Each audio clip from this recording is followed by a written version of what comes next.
Hello and welcome to Big Orbit's Cardfight Vanguard Weekly Update. My name is James and today I'll be going through the cards shown throughout the past 7 days.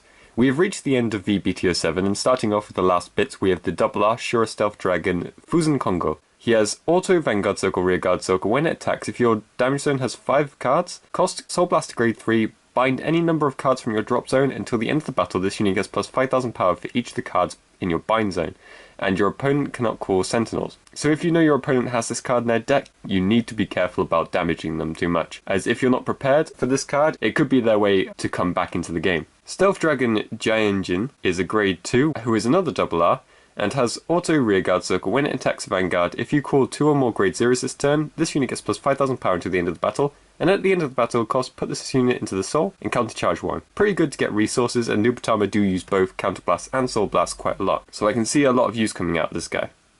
Stealth Hamitsukiba is a grade 2 with 7k power and continuous rearguard circle. If your opponent has 1 or less rearguards, this unit gets plus 15,000 power. This is really good in Kuchikiri Kongo build, as their bounce now becomes a lot more deadly. Lastly for Nubatama, this week we have the grade 1 Stealth Dragon Goten with continuous rearguard circle. If you called a grade 0 this turn, this unit gets plus 3000 power. Nova Grappler get a grade 1 R with Unknown Adamski. It has Auto Rearguard Circle when placed, cost Counterblast 1, stand one of your rearguards, and attack your opponent's Vanguard with that unit. And at the end of the battle, if that unit did not hit, stand that unit. So very much like the Beast Deity field, and very good with Brutal Jack.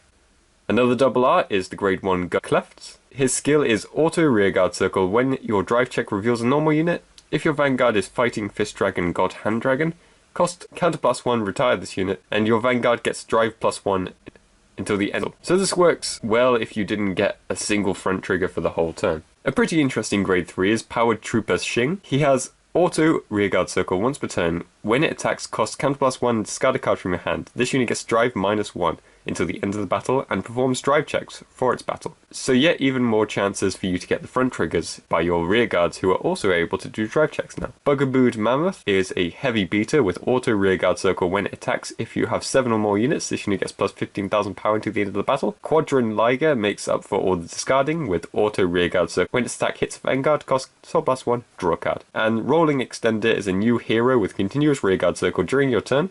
This unit gets plus 5,000 power. And continuous rearguard circle, this unit cannot attack a rearguard and it cannot boost a unit that is attacking a rearguard. So that not that you'll be attacking the rearguards in heroes anyway. Pluto of Deliberation is a grade 2 with Auto Rearguard Circle. At the end of the battle that it attacked a Vanguard, cost Counterblast 1, put this unit into your soul, and one of your units gets plus 10,000 pound at the end of the turn.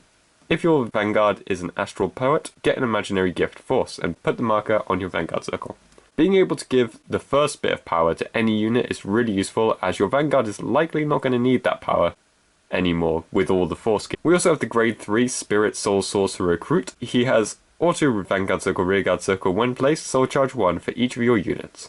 Currently Genesis's best way of soul charging, and could see play in Himiko's build. Finally for the V-BT07 cards, we have the Witch of 10,000 Turtles, Caper. She has continuous rearguard circle during your turn. If your Vanguard circle has 3 or more force markers, this unit gets plus 10,000 power and boost. It doesn't take long to get to 3 force markers in Genesis, but it means you'll be taking away from cards that do give the force markers. Onto some VEB10 cards, we have Hamske's classmate Pastel Marker Hammer. For Great Nature, it has Auto Rearguard Circle when placed, cost Soul Blast 1 and put a grade 2 or less card from your hand to your soul and draw a card. So this is really good with Hamske to give him the soul he needs to get those extra Excel circles. Very lastly, we have Neo Nectar's Fruiting Wheat Maiden Enifa. She has continuous rearguard circle, guardian circle. All your plant tokens in the same column as this unit or on guardian circle cannot be chosen by your opponent's effects, and get power plus 5,000 and shield plus 5,000. This isn't amazing with the current tokens, but we will be seeing 10k power plant tokens in this set. And that's everything for this week. Be sure to check out next week when I'll be going through the cards shown throughout the next 7 days, and I hope to see you next time. Bye!